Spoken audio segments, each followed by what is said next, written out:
ఇస్తూ మమ్మల్ని చేర్చుకొని ప్రేమతో మమ్మలను చేర్చుకొని ప్రేమిస్తూ ఉన్నటువంటి మా ప్రియులు, మా సహోదరులు కృపా ప్రసాద్ గారిని బట్టి కూడా నీకు వందనాలు చెల్లిస్తున్నాం. దేవ, వారి యొక్క పరిచర్యలను దీవించి ఆశీర్వదించండి. ఎస్కేఎస్ఎస్ ఫ్యామిలీలో మేమందరం ఈ రీతిగా కలుసుకొని ఒక కుటుంబముగా రానున్నటువంటి దినాల్లో ఒక ఉన్నతమైనటువంటి దేవనైనా మీ ప్రణాళికను, మీ దర్శనాన్ని నెరవేర్చే క్రమంలో ఈ యొక్క ఎస్కేఎస్ఎస్ ఫ్యామిలీని మీరు అంచెలంచెలుగా ఎబ్బేజు సరిహద్దుల వలె యేసు నామములో మీరు విస్తరింపచేయండి, అభివృద్ధి పరచండి, ఆశీర్వదించమని కొద్ది నిమిషాలు మీ వాక్యము ద్వారా మా హృదయాలను దేవా నీ పరిశుద్ధ ఆత్మ చేత దేవా తాకి మమ్మల్ని నడిపించమని అపోస్తుల కార్యాలు 1:8 చొప్పున 18:9-10 వచనాలు చొప్పున నీ సేవకుడిని నిలబెట్టి మీరు మాత్రమే మహిమను పొందుకొనమని ప్రతి అంధకార శక్తులు మీ నామాన్ని బట్టి బంధిస్తూ ఇక్కడ ఉంటున్న మేం కానీ కింద ఉన్నటువంటి వారు కానీ ఎవరమే గొప్పవారం కాదు నాయన, నీవే గొప్ప దేవుడు గనుక నిన్నే మేము ఘనపరుస్తూ మహింపరుస్తూ ఉంటుండగా మీరు సహాయం చేయమని, ఇంకా ఎంతమందికి అయితే ఇన్విటేషన్స్ ఈ యొక్క ఎస్కేఎస్ఎస్ ఫ్యామిలీ ద్వారా దేవా వెళ్ళిందో మీ చిత్తమైతే వారు కూడా జాయిన్ అవ్వడానికి మీరు సహాయం చేయండి. ఈ యొక్క పరిచర్యలో, ఈ యొక్క టిఎస్ టీములో ఎంతో భారాన్ని కలిగి బాధ్యతను కలిగి పనిచేస్తున్నా లేక పరిచర్య చేస్తున్నా మా ప్రియులైనటువంటి వారిని మీరు ప్రత్యేకంగా దీవించి మీరు ఆశీర్వదించండి. అందులో మనోహర్ గారు అయితేనేమి, హిజ్కియా గారు అయితేనేమి, అదే సమయంలో ఈఎం ఆచార్య గారు అయితేనేమి, ఈ టీం అంతటిని కూడా మీరు ప్రత్యేకంగా ఆశీర్వదించి మీరు దీవించండి. వారిని, వారి కుటుంబాలను మీరు ఆశీర్వదించండి. వారి పరిచర్యలను మీరు ఆశీర్వదించి మీరు మహిమను పొందుకొనమని యేసు నామములో ప్రార్థిస్తున్నాం పరమ తండ్రి, ఆమేన్. దేవునికే మహిమ కలుగునుగాక, ఆమేన్. ఒక మాటని 128వ కీర్తనలో మనకందరికీ సుపరిచితమైనటువంటి లేఖన భాగాలను మన యొక్క కరుణాకర్ గారి యొక్క మ్యారేజ్ యానివర్సరీ సందర్భంగా మనం చదువుకొని తదుపరి మనం కార్యక్రమంలో మనం ముందుకు వెళ్ళి ముగిద్దామండి. 128వ కీర్తన 3వ వచనాన్ని మనం చూసినప్పుడు, నీవు ధన్యుడవు, నీకు మేలు కలుగును, నీ లోగిట నీ భార్య ఫలించు ద్రాక్షవల్లి వలె ఉండును, నీ భోజన బల్ల చుట్టూ నీ పిల్లలు ఒలీవ మొక్కల వలె ఉందురు. యెహోవా యందు భయభక్తులు కలవాడు ఎలాగున ఆశీర్వదించబడును, సియోన్లో నుండి యెహోవా నిన్ను ఆశీర్వదించునని 2-3 వచనాలను మరి మనం గమనిస్తూ ఉంటున్నాం. మొదటి వచనాన్ని కూడా మనం జ్ఞాపకం చేసుకుంటే, యెహోవా యందు భయభక్తులు కలిగి ఆయన త్రోవల యందు నడిచేవారు ధన్యులు అనేటువంటి మాటను కూడా దేవుడు అక్కడ వ్రాయించి ఉంచాడు. ధన్యులు అనగా ఆశీర్వదించబడిన వారు, బ్లెస్డ్ పర్సన్.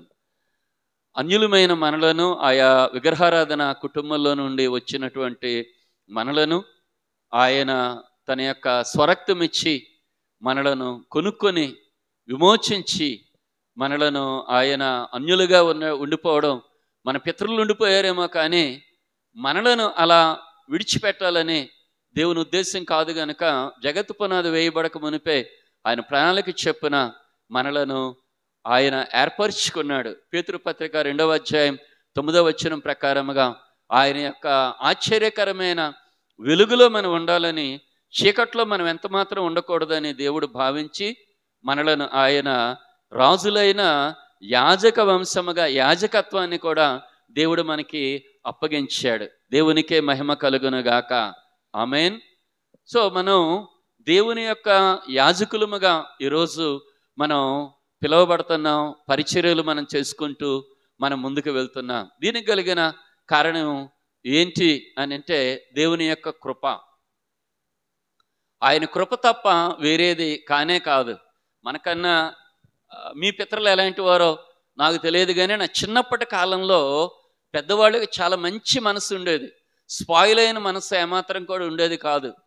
ఎవరినైనా ప్రేమతో చేర్చుకునేవారు, కులాన్ని పక్కన పెట్టేవారు. ఒక రకమైనటువంటి విలువలతో కూడినటువంటి అట్మాస్ఫియర్ ఉండేది. కానీ మన కాలం వచ్చేసరికి కొన్ని రకాలైన వాతావరణ పరిస్థితులు మనుషుల్లో మార్పును తీసుకొచ్చాయి. తదుపరి కాలంలో ఇప్పుడు మన కడుపును పుట్టిన పిల్లలు ఈ జనరేషన్లో మరెన్నో మార్పులను మనం చూస్తూ ఉంటున్నాం. ఇన్ని మార్పుల మధ్య దేవుడు మార్పు లేనివాడుగా నిన్న నేడు నిరంతరం ఒకే రీతిగా ఉన్నటువంటి దేవుడు తన యొక్క రక్షణ సంకల్పాన్ని అన్యజనులకు అందించాలని దేవుడు ఉద్దేశాన్ని కలిగి విగ్రహారాధిక కుటుంబాలను వంశాలను కలిగినటువంటి మనలను దేవుడు ఏర్పరుచుకొని యాజకత్వాన్ని దేవుడు మనకి అప్పగించాడు. దేవునికే మహిమ కలుగునుగాక. ఇటువంటి యాజకత్వాన్ని కొనసాగించడానికి మరి కరుణాకర్ గారు ఎప్పుడు సేవలో వచ్చారో నాకు తెలియదు, కానీ చక్కగా ఆయనకి సహకరించే సత్యమణి గారిని అలాగే వారి పిల్లలని ఇచ్చి ఈ యొక్క సేవా పరిచర్యలు ఈ మారుమూల ప్రాంతంలో అనేకులకి క్రీస్తు రక్షణ అందుబాటులో ఉండడానికి దేవుడు వారిని వాడుకుంటూ ఉన్నాడు. మన ప్రియులు హెజిస్కేల్ గారి ద్వారా అలాగే ఈ యొక్క తెలంగాణ టీము ద్వారా మరి వారు పరిచయమై ఈ యొక్క ఎస్కేఎస్ఎస్ ఫ్యామిలీలోనికి వారు రావటం కూడా చాలా సంతోషం. దేవుడు మిమ్మల్ని, మీ కుటుంబాలను, మీ పరిచర్యలను ఈ నూతనమైన సంవత్సరంలో బహుగా దీవించి ఆశీర్వదించునుగాక. ఆమేన్. భక్తుడైన హబక్కూకు అంటూ ఉన్నాడు, సంవత్సరములు జరుగుచుండగా నీ కార్యము నూతన పరిచయము అని 3వ అధ్యాయం 2వ వచనంలో ఆయన ప్రార్థిస్తూ ఈ మాటని చెప్తూ ఉన్నాడు. ప్రవక్త హబక్కూకు చేసిన ప్రార్థన, యెహోవా నిన్ను గూర్చిన వార్తను విని నేను భయపడుచున్నాను. యెహోవా సంవత్సరములు జరుగుచుండగా నీ కార్యమును నాలో నూతన పరిచయము, నీ కార్యమును నూతన పరిచయము. నూతనమైన సంవత్సరంలో ప్రవేశపెట్టినటువంటి ఆ దేవుడు మీ సేవా పరిచర్యలను, కుటుంబాలను ఆయన అద్భుతముగా నూతనమైన కార్యాలతో నింపి ఒక ఉన్నతమైనటువంటి స్థితిలోనికి దేవుడు మిమ్మల్ని నడిపించునుగాక. ఆమేన్. దేవుని యొక్క వాక్యములో మరొక భాగాన్ని మనం చదువుకొని కొద్ది నిమిషాలు మనం ధ్యానించి మనం ముందుకి వెళ్దామండి. న్యాయాధిపతుల గ్రంథంలో ఒక భాగాన్ని చదువుకుందాం. న్యాయాధిపతుల గ్రంథం 3వ అధ్యాయం 30వ వచనాన్ని దయచేసి పిల్లలు చదవగా విందాం. పిల్లలు, న్యాయాధిపతుల గ్రంథం 3వ అధ్యాయం 30వ వచనం. అతని తరువాత అనాథ కుమారుడైన షమ్గరు న్యాయాధిపతిగా ఉండెను. అతడు ఫిలిస్తీయులలో 600 మందిని మునుకోల కర్రతో హతము చేసెను. అతడును ఇశ్రాయేలీయులను రక్షించెను. అతడును ఇశ్రాయేలీయులను రక్షించెను. ఇక్కడ న్యాయాధిపతుల గ్రంథంలో మనకు తెలుసు, ఇశ్రాయేలు ప్రజలు దేవుని మాట వెనుక తిరుగుబాటు చేస్తున్నటువంటి కాలంలో, దేవుణ్ణి వెనుక పెట్టినటువంటి కాలంలో, దేవుణ్ణి మరిచిన కాలంలో, లేక దేవునికి బహుదూరమైపోయినటువంటి కాలంలో దేవుడు వారిని విడిచిపెట్టలేదు, కానీ దేవుడిని వారే విడిచిపెట్టారు. అలాంటి సమయాల్లో శత్రువులకి అప్పగించినటువంటి తరుణంలో దేవుడు వారిని ప్రేమిస్తున్నాడు, వారికి సహాయాన్ని రకరకాలుగా ఆయన అందుబాటులోకి తెస్తున్నాడు. ఈ విషయాన్ని ఇశ్రాయేలు ప్రజలు అవసరం ఉన్నప్పుడు ఒకలాగా, లేనప్పుడు ఒకలాగా, ఒక స్థిరత్వం లేనటువంటి ఆత్మీయ జీవితాన్ని వారు కలిగి ఉన్న పరిస్థితుల్లో ఈ గ్రంథంలో మనం చూస్తూ ఉంటున్నాం. ఈ క్రమంలో ఇశ్రాయేలు ప్రజలను తరుముతున్నటువంటి శత్రువుల చేతుల్లో నుండి దేవుడు ఆ కాలంలో కొంతమంది న్యాయాధిపతులను దేవుడు ఏర్పాటు చేసుకున్నాడు. మనందరం కూడా సేవకులమే, యాజకులమే. అదే సమయంలో ఒకే కులస్తులం కూడా కలిసి వచ్చింది కనుక మన వాక్యం గురించి తెలియదనేం కాదు, నేను మీకు జ్ఞాపకం చేస్తున్నాను అంతే.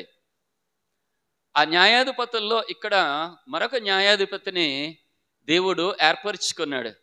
ఆయన ఎవరు అని మనం ఆలోచన చేస్తే అనాథ కుమారుడైనటువంటి షమ్గరు అని వ్రాయబడుతూ ఉంది. అనాథు అనేటువంటి మాటకు అర్థం ఏంటి అంటే ఆలకించేవాడు లేక జవాబిచ్చేవాడు. ఆలకించేవాడు లేక జవాబిచ్చేవాడు. సో ఈయనకి పుట్టిన కుమారుడే ఈ యొక్క షమ్గర్. షమ్గర్ అనగా అర్థం ఏంటి అంటే కృంగినవాడు లేక పారిపోయినవాడు. పేరైతే ఇట్లా ఉందేమో కానీ బైబిల్ గ్రంథంలో ఈ షమ్గర్ గురించి కొద్ది మాటలే సేవకులుగా మనకు ఒక రకమైన స్పిరిచువల్ ఇన్స్పిరేషన్ ఇస్తాయి. మనకొక ఆత్మీయమైనటువంటి ఉత్తేజాన్ని కలిగించగలిగినటువంటి పార్ట్ ఇది మనకు తెలియందేమీ కాదు. అనేక మంది దైవజనులు గొప్పవారు ఉన్నటువంటి ప్రాంతాలు ఇవన్నీ కూడా పరిశుద్ధాత్మ దేవుడు ఎన్నో మార్లు మనతో ఈ భాగాల ద్వారా మాట్లాడుతూ వస్తూ ఉన్నాడు. అయితే సేవకులంగా మనం ఉంటున్నాం కనుక సేవకుడు ఏమై ఉండాలి అని మనం ఆలోచన చేస్తే దేవుడు సేవకుడైనటువంటి ఈ షమ్గరుని ఒక న్యాయాధిపతిగా ఏర్పాటు చేసుకున్నప్పుడు ఈ న్యాయాధిపతిగా ఉన్నటువంటి ఈయన తనకి జయించడానికి కావలసినటువంటి పరిస్థితులు ఏమీ కూడా లేవు. ఏ పరిస్థితులు ఆయనకి అందుబాటులో లేనప్పుడు దేవుడు చెప్పిన విధముగా ఇశ్రాయేలు ప్రజలను రక్షించడానికి కావలసినటువంటి వనరులు అందుబాటులో లేకపోయినా తన దగ్గర ఉన్నటువంటి దానితోనే దేవుని పని చేస్తూ వచ్చాడు. దేవునికే మహిమ కలుగునుగాక. దేవుని ప్రజలను రక్షిస్తూ వచ్చాడు శత్రువుల చేతుల్లో నుండి. ఇది ఎట్లా అని మనం అక్కడ ఆలోచన చేస్తే ఆయన దగ్గర మునికోల కర్ర అనేది మాత్రమే అక్కడ ఉంది. ఏ కర్ర అండి? మునికోల కర్ర. ఈ మునికోల కర్రతో ఆయన ఫిలిస్తీయులలో 600 మందిని హతము చేశాను, అతడును ఇశ్రాయేలీయులను రక్షించను. మునికోల కర్ర మరి మనందరికీ తెలుసు, ఎద్దులని గుర్రాలని ఇట్లా తోలటానికి ఉపయోగిస్తూ ఉంటుంటారు. చిన్న రూల్ కర్రలా ఉంటుంది అది. సో దానితో ఆ రీతిగా నడిపిస్తుంటారు. మునికోల కర్రకి ముళ్ళు ఉన్నటువంటి కర్రను కూడా మునికోల కర్ర అని కూడా అంటూ ఉంటుంటారు మా ప్రాంతాల్లో. మరి ఇక్కడ ఏమంటారో నాకు తెలియదు. ఇట్లా ఎస్ మోడల్లో ఉండి ఒక బ్యాంబూ స్టిక్ని, ఒక వెదురు కర్రని పెట్టి, ఏం సార్ దానికి ఎస్ మోడల్లో పెట్టి, అది కూడా ముళ్ళు కర్ర లేక మునికోల కర్ర అనేటువంటి పదం కూడా మా ఏరియాలో ఉంది. సో అటువంటి కర్రతో ఈ యొక్క షమ్గరు యుద్ధాన్ని ఫిలిస్తీయులతో చేసి, దేవుని ఉద్దేశం ఇశ్రాయేలీయులు రక్షించబడాలని ఇశ్రాయేలీయులను మునికోల కర్రతో యుద్ధం చేసి వారిని జయించాడు. ఇతడును ఇశ్రాయేలీయులను రక్షించెను. ఇక్కడ మనం అర్థం చేసుకోవలసినటువంటి విషయం ఏంటి అంటే దేవుని సేవా పరిచర్యలో అనేక మంది వచ్చినప్పుడు అన్ని వనరులు నాకు అర్థమైంది ఏంటంటే వారసులకి అందుబాటులో ఉంటాయి తప్ప మనలాంటి వాళ్ళకి అందుబాటులో ఉండవు. మనది ఏంటంటే కట్టే కొట్టే తెచ్చే అనేటట్లుగా మనకి కొన్ని వనరులు ఏమాత్రం కూడా అవకాశం లేదు మనది.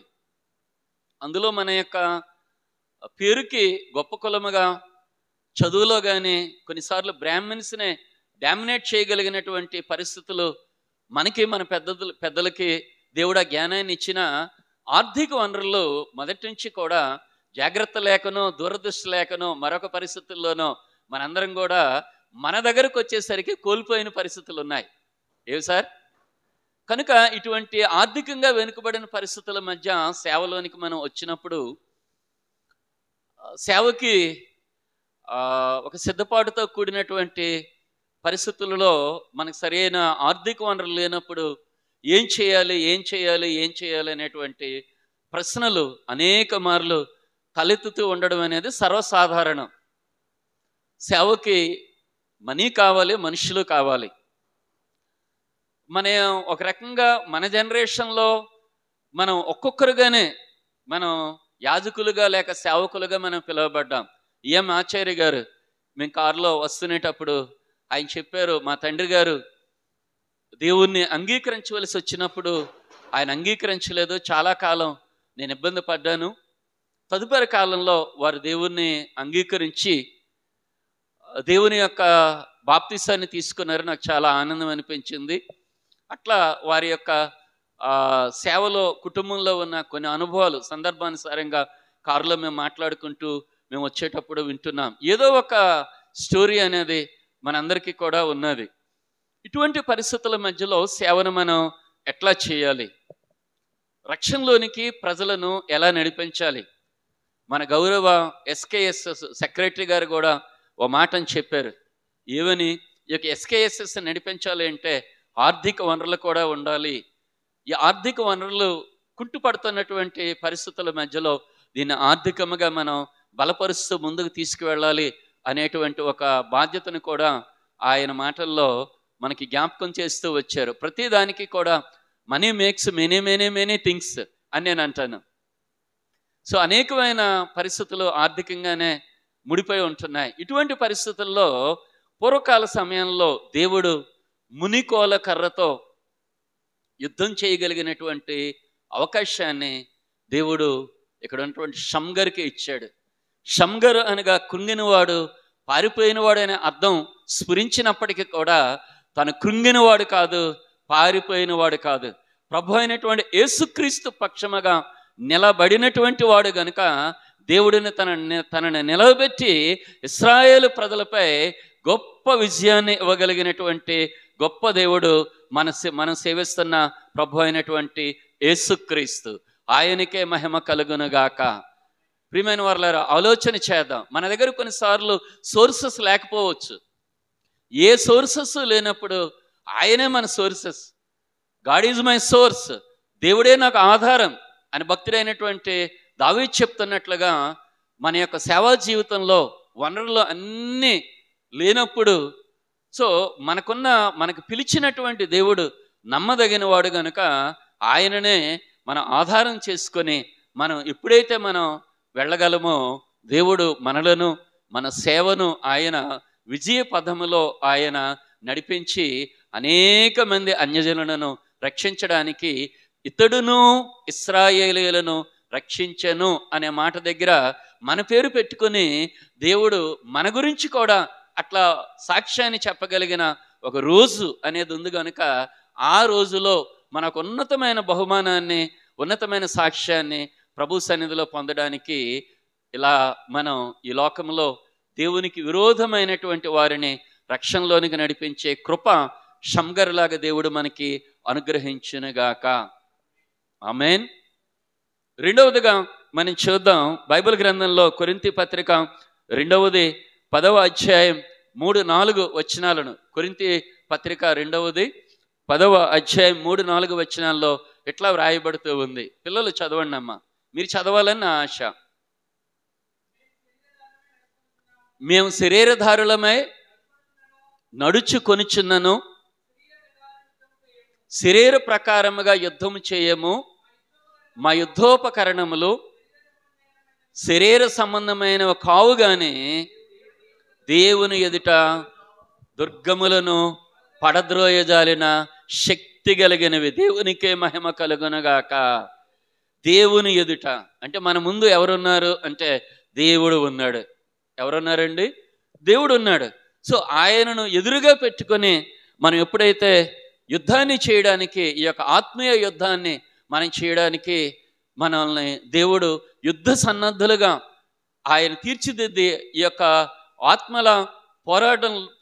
ఆత్మలను సంపాదించే ఈ యొక్క పోరాటంలో మనల్ని ఒక విజయ వీరులుగా, సేవకులుగా నిలబెట్టాలి అంటే ఆయన సిలువలో ఆయన పొందినటువంటి ఎన్నో అవమానాలు, వ్యతిరేకతలు ఇవన్నీ మనం జ్ఞాపకం చేసుకొని ఆయన మన కొరకు మరణించి ఆయన పునరుద్ధానుడిగా, విజయశీలుడిగా ఎట్లాగ లేచాడో ఆయన పునరుద్ధానాన్ని మనం జ్ఞాపకం చేసుకునేటప్పుడు మనకు అర్థమవుతూ ఉంటుంది.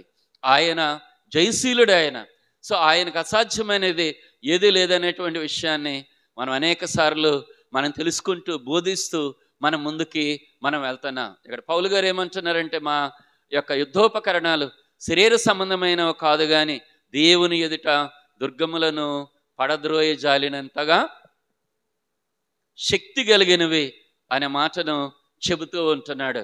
యెహోషువతో కూడా అదే దేవుడు చెప్పాడు. ఇశ్రాయేలు ప్రజలకి 30 లక్షల మంది ప్రజలుగా అక్కడ ఉంటూ ఉండేటప్పుడు వాగ్దానం చేశాడు, దినమునకు ఒక మారు, అలాగే 7 దినాలు 7 మార్లు మీకు తిరిగితే ఈ యొక్క బలమైన దుర్గమైన యెరికోని నేను మీకు ఇస్తాను అని చెప్పినప్పుడు ఆ భాగాల్లో వ్రాయబడుతూ ఉంది, వారు కేకలు వేయగా ప్రాకారము కూలి, ఆ పట్టణ ప్రాకారము కూలి వారి చక్కగా ఎక్కి ప్రాకారమును పట్టుకొనిరి. ఇవేవి మనకి రెఫరెన్స్లు, ఈ భాగాలన్నీ కూడా సుపరిచితమైనవి. కనుక మన దేవుడు ఎటువంటి వాడు అంటే, వనరులు లేనప్పుడు కూడా వనరులను సమకూర్చగలిగే శక్తిమంతుడైన దేవుడు. మనం సేవిస్తున్న, మనల్ని పిలిచిన ప్రభు అయినటువంటి యేసుక్రీస్తు. దేవునికే మహిమ కలుగునుగాక. అటువంటి దేవుడు మనలను పిలిచాడు కనుక ఆయన సేవను మనం చేయడానికి మనం ఎంత భాగ్యవంతులమే. మన పితరులకి నేను వినేవాడిని, బంగారపు మొలతాడు మా నాన్నగారికి ఉండేదట, నాకు తెలియదు. మన పితరులు ధనవంతులు కావచ్చు, కానీ ధనవంతుడైన యేసయ్య లేకుండానే వారి లోకాన్ని విడిచి వెళ్ళాడు.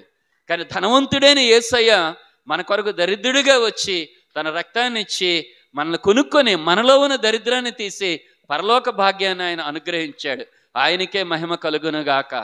కనుక మన కొరకు ఇవ్వగలిగినటువంటి, ప్రాణాన్ని ఇవ్వగలిగినటువంటి దేవుడు రోమాపత్రిక 8:32 ప్రకారముగా ఏదైనా ఇవ్వగలడు, ఎంతైనా ఇవ్వగలడు, ఎప్పుడైనా ఇవ్వగలడు, ఎలాగైనా ఇవ్వగలడు.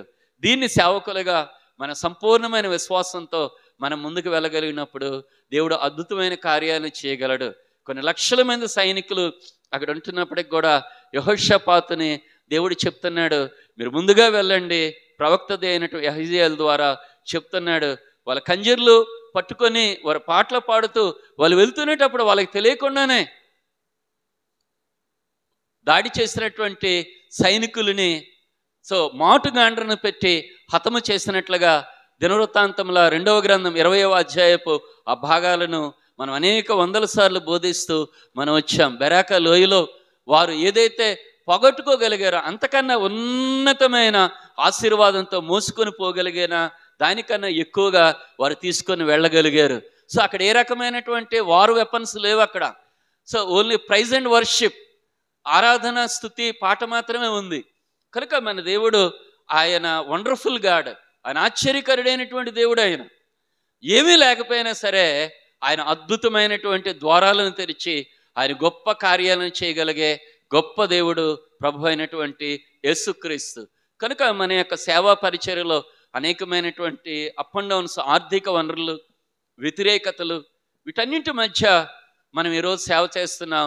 సువార్తకి ఒక్కొక్క డోరు క్లోజ్ అవుతున్నప్పటికీ ఇది ఈ రోజుల్లో ఉన్నటువంటిది కాదు, పూర్వకాలం నుంచి ఉన్నటువంటిదే, ఫరో దినాల నుంచి కూడా ఉన్నటువంటిదే.